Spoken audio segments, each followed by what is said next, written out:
అలపర్తి రామకృష్ణ గారి రచన కొంగుముడి రెండవ భాగం. వ్యాపార బాధ్యతలు ఎవరు చూస్తున్నారు అని అడిగిందామె. నేను వ్యవసాయం, పౌల్ట్రీ ఫారం పనులు చూస్తుంటే మీ అన్నయ్య హోటల్, సినిమా హాల్ బాధ్యతలు చూసేవాడు. ఇప్పుడు అన్నీ నేనే చూసుకోవాల్సి వస్తుంది. బ్యాంకుల్లో తెచ్చిన అప్పు తీరాలి. ఆ పనులు నాకు అప్పగించండి అంది హరిణి. నువ్వా? హైదరాబాద్ తిరిగి వెళ్ళవా అని అడిగాడు తండ్రి. నాకేం తక్కువ, ఎంబీఏ చదివాను. ఆర్థిక లావాదేవీలు చూసిన అనుభవం ఉంది. వర్షిత్ వాళ్ళ ఆఫీసులో సంవత్సరం పాటు పనిచేశాను కదా అంది హరిణి.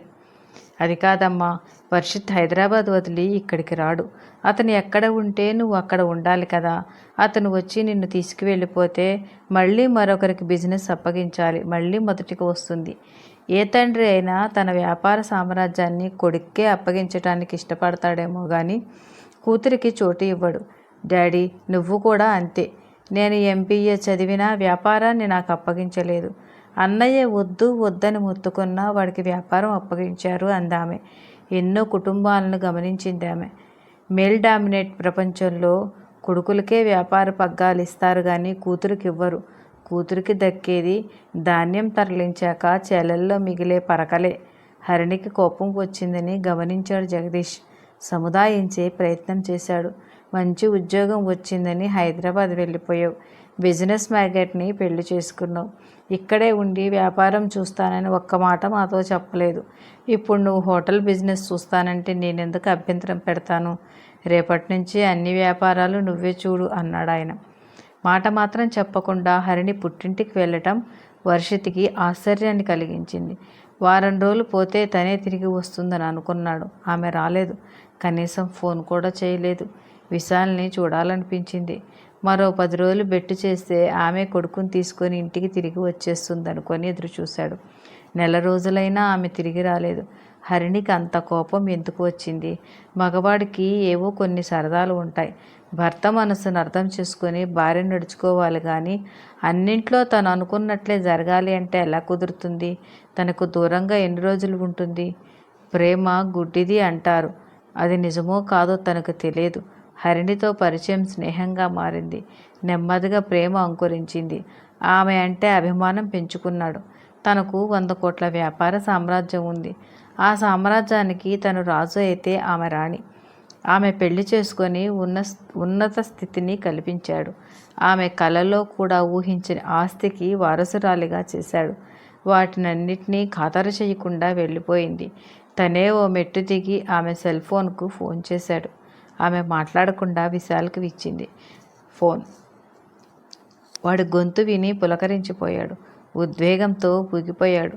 హే, ఆర్ యు మై సన్ అని అడిగాడు. I love you daddy, I want see you. ఎప్పుడు వస్తున్నారు? అమ్మతో పాటు నువ్వే వచ్చేయి అన్నాడు అతను. అమ్మ రానంది. మీరే ఇక్కడికి రండి. మీతో క్రికెట్ ఆడుకోవాలని ఉంది. మిమ్మల్ని చూడాలని ఉంది. విశాల్ మాటలు విని కదిలిపోయాడు. వాడితో 10 నిమిషములు మాట్లాడి ఫోన్ పెట్టేశాడు. కారులో విజయవాడ వెళ్ళాడు. పటమట లంకలో పాత పెంకుటిళ్ళు, రెల్లుగడ్డి ఇళ్ల స్థానంలో పెద్ద పెద్ద అపార్ట్మెంట్స్ కనిపిస్తున్నాయి. గులాబీ తోటలు, జున్నుగడ్డి పొలాలు మాయమైపోయాయి. విశాలమైన ఆవరణలో పచ్చని చెట్ల మధ్య ఉన్న జగదీష్ ఇంటి ముందు కారు ఆపాడు.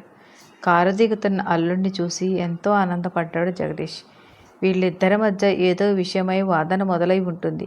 అది చిలికి చిలికి గాలివానలా మారి ఉంటుంది. అల్లుడి మీద అలికి కూతురు వచ్చేసింది. ఇప్పుడు అల్లుడు తన ఇంటికి రావటంతో మళ్ళీ మామూలు స్థితి ఏర్పడుతుందని అలకమాని కూతురు అల్లుడితో కలిసి హైదరాబాద్ వెళ్ళిపోతుంది అనుకున్నాడు మనసులో. విశాల్, మీ డాడీ వచ్చాడు. హాల్లో ఆడుకుంటున్న మనవడికి వినపడేటట్లు అన్నాడు జగదీష్. ఆ మాటలు హరిణికి వినపడ్డాయి. ఏదో చిరాకు ఆమెను చుట్టుముట్టేసింది. చేతిలోని మ్యాగజైన్ టీపాయ్ మీద పడేసి లోపల గదిలోకి వెళ్ళిపోయింది. హాల్లో నుంచి బయటకు వచ్చి తండ్రిని వాటేసుకున్నాడు విశాల్. కొడుకును హృదయానికి హత్తుకొని తల నిమురుతూ ఉంటే ఏదో చెప్పలేని పులకింత. నెల రోజులు నువ్వు కనిపించలేదు, నాకు ఏడుపు వచ్చింది అన్నాడు విశాల్. అమ్మను తీసుకొని వచ్చేయొచ్చు కదా. అమ్మ హైదరాబాద్ రానని చెప్పింది. నువ్వు ఇక్కడే ఉండిపో, తాతయ్య ఏమనడు అన్నాడు వాడు. లోపలికి పద బాబు అన్నాడు జగదీష్. జగదీష్ భార్య రత్నాంబ కాఫీ కప్పు తెచ్చి అల్లుడికిచ్చింది. ఆ కప్పు హరిణి తెచ్చిస్తే ఎంత బాగుండేది అనుకున్నాడు వర్షిత్. అక్కడేం జరిగిందో తెలియదు బాబు. అమ్మాయి మాకేం చెప్పలేదు. విశాల్ని ఇక్కడే నిర్మలా కాన్వెంట్లో చేర్పించింది. నిన్నటి నుంచి ఆఫీసుకు కూడా వెళ్తుంది. హోటల్ నష్టాల్లో నడుస్తుందట. లాభాల బాటలోకి లాక్కురావాలని అంటూ ఉంది. 4-5 రోజులు ఇక్కడ ఉండేదానివి. నీకెందుకు ఆ వ్యాపారం గొడవలంటే నా మాట వినడం లేదు. మీ మామగారు దానికి వత్తాసు పలుకుతున్నారు. మా అబ్బాయి మధు ఏ విషయం పట్టించుకోవడం లేదు అంటూ పూసగుచ్చినట్లు అన్ని విషయాలు చెప్పేసింది రత్నాంబ. నవ్వి ఊరుకున్నాడు వర్షిత్. అసలు అక్కడేం జరిగింది బాబు? మా అమ్మాయి ఏదన్నా పొరపాటు చేసిందా? అసలు విషయంలోకి వచ్చేసింది అత్తగారు. ఇప్పుడెందుకు ఆ విషయాలు? అల్లుడు గారు వచ్చారుగా, హరిణికి నచ్చచెప్పి తీసుకువెళ్తారులే అన్నాడు జగదీష్. జరిగిందేమిటో తెలుసుకోవాలి కదా అంది రత్నాంబ విషయాన్ని సాగతీస్తూ. ఏదో ఒకటి మాట్లాడాల్సిన పరిస్థితి ఏర్పడింది వర్షిత్కి. ఏం చెప్తాను? తన శృంగార లీలల గురించి చెబితే పరువు పోతుంది. ఆ విషయాలేవి అత్తమామలకు హరిణి చెప్పినట్లు లేదు. మనసులోనే హరిణికి కృతజ్ఞతలు చెప్పుకున్నాడు. హాల్లో వాళ్ళు మాట్లాడుకునే మాటలు హరిణికి వినిపిస్తున్నాయి. భర్త ఏం సమాధానమిస్తాడు అని చెవులు రిక్కరించుకొని వినే ప్రయత్నం చేసింది. ఏదో చిన్న విషయమే అత్తయ్య గారు, ఫ్లవర్ వాజ్ పగలగొట్టిందని హరిణిని కోప్పడ్డాను. ఇక్కడికి వచ్చేసింది. అంతకు మించి పెద్ద విషయమేమీ కాదు. హరిణిదేం తప్పులేదు, నాదే తప్పు. ఆమె మనస్సు నొప్పించకుండా ప్రవర్తించాల్సింది అన్నాడు వర్షిత్ తలంచుకొని. గదిలో ఉన్న హరిణి ఆ మాటలు విని నిట్టూర్పు విడిచింది. అసలు విషయాన్ని కప్పిపుచ్చే ప్రయత్నం నచ్చలేదామెకు. అతను రాకుండా ఉన్నట్లయితే బాగుండేది అనుకుంది. ప్రయాణం చేసి అలసిపోయి ఉంటారు. ముందు స్నానం చేయండి అల్లుడు గారు, ఆ తర్వాత తీరిగ్గా మాట్లాడుకోవచ్చు అన్నాడు జగదీష్. బ్యాగ్లోని బట్టలు తీసుకొని బాత్రూమ్ వైపు నడిచాడు. హరిణి వచ్చి చేతికి అందిస్తుందేమో అనుకున్నాడు. ఆమె గదిలో నుంచి బయటికి రాలేదు. స్నానం ముగించి బాత్రూంలో నుంచి బయటికి వచ్చాడు. డైనింగ్ టేబుల్ దగ్గర కూడా హరిణి కనిపించలేదు. అత్తగారే భోజనం వడ్డించింది. ఆ రాత్రి విశాల్ తండ్రి దగ్గరే పడుకున్నాడు. ఆ గదిలోకి కనీసం తొంగి చూడలేదు హరిణి. మరుసటి రోజు తిరుగు ప్రయాణమయ్యాడు హర్షిత్. వెళ్ళబోయే ముందు ఆమె ఉన్న గదిలోకి వెళ్ళాడు. నేను వెళ్తాను, బాబుని తీసుకొని వచ్చేయి. మన ఇంటి దగ్గరే నిలబడి నీకోసం ఎదురు చూస్తూ ఉంటానన్నాడు అతను. గదిలో నుంచి అతని వైపు చూడలేదు. ఆమె వెళ్ళిపోయింది విసవిసా నడుస్తూ. ఆమెలో ఎగసిపడుతున్న ఆగ్రహ జ్వాల అతని కారు ఇంటి ముందు నుంచి కదిలి వెళ్ళిపోయేదాకా తగ్గలేదు. అల్లుడి గారితో ఒక్క మాట కూడా మాట్లాడలేదు. దేనికైనా పట్టు విడుగులు ఉండాలి. వంకుపట్టు పనికిరాదంది రత్నాంబ. తల్లి వైపు కోపంగా చూసింది. ఈ కోపం ఎన్నాళ్ళు ఉంటుందిలే, 4 రోజులు పోతే నువ్వే చల్లబడిపోయి హైదరాబాద్ పరుగులు తీస్తావంది రత్నాంబ. ఆఫీసు గదిలో కూర్చొని తండ్రికి చెందిన వ్యాపారాలకు సంబంధించిన ఫైల్స్ చూస్తూ ఉంది హరిణి.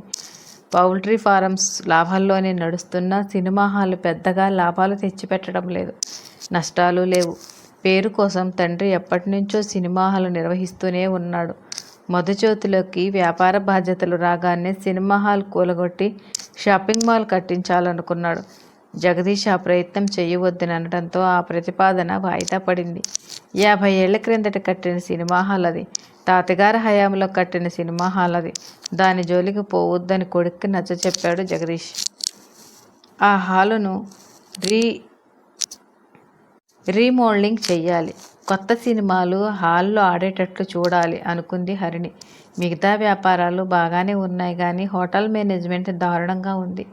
ఆ హోటల్ కోసం తెచ్చిన లోన్ అమౌంట్ అలాగే ఉండిపోయింది. నిర్వహణ సరిగా లేకపోవటం, సౌకర్యాలు లేకపోవటంతో ఆక్యుపెన్సీ రేటు పూర్తిగా పడిపోయింది. హోటల్లో ఫర్నిచర్ మార్చేయాలి. బిల్డింగుకు రంగులు వేయాలి. అన్ని రూముల్లో టీవీలు పెట్టాలి. సిబ్బందిపై అజమాయిషీ చేయాలి. అవన్నీ సక్రమంగా చేస్తేనే హోటల్ పరిస్థితి మెరుగవుతుంది. ఆడపిల్లలు వ్యాపారం సరిగా చేయలేరని తండ్రికి ఓ అభిప్రాయం ఉంది. అన్నీ సవ్యంగా నడిపి ముదితల్ నేర్వగరాని విద్యగలదే అని తండ్రికి తెలిసొచ్చేలా చెయ్యాలి. ఛాలెంజ్గా బిజినెస్ బాధ్యతలు చేపట్టింది. వెనకడుగు వేసే సమస్య లేదు. విజయం సాధించాలి. అదే హరిణి పట్టుదల. May I come in madam? Spring door పట్టుకొని లోపలికి రాబోతూ అడిగింది అవంతిక. ఆ అమ్మాయికి 22 ఏళ్లుంటాయి. 100 వసంతాల శోభ ఆ అమ్మాయిలో ప్రోతి చేసుకున్నట్లుగా మెరిసిపోతూ కనిపించింది. కళ్ళలో కాంతి, చెక్కిళ్లలో ఎర్రమందారాలు పూస్తున్నట్లు కనిపించాయి. మల్టీ కలర్ బెనారస్ ఎంబ్రాయిడరీ చీరలో మరింత అందంగా కనిపించింది. రండి రండి కూర్చోండి అంది హరిణి. నా పేరు అవంతిక. అసిస్టెంట్ కోసం మీరిచ్చిన పేపర్ ప్రకటన చూసి వచ్చాను. బీకామ్ చదివాను. కంప్యూటర్ నాలెడ్జ్ ఉంది. డేటా ఎంట్రీ ఆపరేటర్గా పనికి వస్తాను అంది అవంతిక చేతిలోని సర్టిఫికెట్స్ ఉన్న ఫోల్డర్ హరిణికి ఇచ్చిస్తూ. ఉద్యోగం ఇస్తాను. నమ్మకంగా పనిచేయాలి. ఈ బిజినెస్ మా నాన్న అన్నయ్యది. నాన్నగారికి బిజినెస్లో ఆసక్తి తగ్గిపోయి మా అన్నయ్యకి అప్పగించారు. ఆయన కూడా పట్టించుకోకపోవడంతో ఆ బాధ్యత నేను తీసుకున్నాను. నేను ఎన్నాళ్ళు నిర్వహిస్తానో నాకే తెలియదు. నేను ఇక్కడ ఉన్నన్నాళ్ళు మీరు నాకు అసిస్టెంట్గా పనిచేయొచ్చు. థ్యాంక్స్ మేడం సంతోషంగా ఊగిపోతూ అంది అవంతిక. మీకు అభ్యంతరం లేకపోతే నాతో పాటు మా ఇంట్లో ఉండొచ్చు. పెద్ద ఇల్లే, ఎటువంటి ఇబ్బందులు ఉండవు. హరిణి మాటలు అమితానందం కలిగించాయి అవంతికకు. ఆ ఉద్యోగంలో చేరింది. ఆఫీసులో పెద్దగా పని ఉండడం లేదు. వారంలో 2 రోజులే పని ఉంది. బోర్ కొడుతూ ఉంది అంది అవంతిక హరిణితో. వారం రోజులు గడిచాక అన్నయ్యని కనిపెట్టుకుని ఉండడం అమ్మకు కష్టమవుతున్నది. ఆఫీస్లో పని లేని రోజుల్లో ఇంట్లోనే ఉండి అన్నయ్యకు వేళకు మందులు ఇవ్వటం, అతని గది నీట్గా ఉంచటం, మాటల్లోకి దించి మామూలు మనిషి చేసే బాధ్యత కూడా నీ మీదే పెడుతున్నాను. ఆఫీసు పనికి పిలిచి ఇంట్లో పని మనిషి పనులు చెప్తున్నానని అపార్థం చేసుకోకు. అన్నయ్య పూర్తిగా కోలుకోవటం మా ముందున్న పెద్ద లక్ష్యం. నీ సహకారం కోరుతున్నాను. అందుకే ప్రాధాయపడుతున్నట్లుగా అంది హరిణి. తన మీద కొత్త బాధ్యత పెట్టడంతో పొంగిపోయింది అవంతిక. కొత్త బంగారు లోకంలో విహరిస్తున్నట్లు దినదిన గండంగానే ఉంది. మేనమామ ఇంట్లో ఉన్నప్పుడు కాలేజీలో తనతో పాటే చదివిన స్నేహితురాలు పెళ్లి చేసుకుని హైదరాబాద్ వెళ్ళింది. ఆ అమ్మాయికి తన కష్టాలు చెప్పుకుంది. వెంటనే వచ్చేయమంది ఆ అమ్మాయి. తన అదృష్టం బాగుండి హరిణి ఉద్యోగం ఇచ్చింది.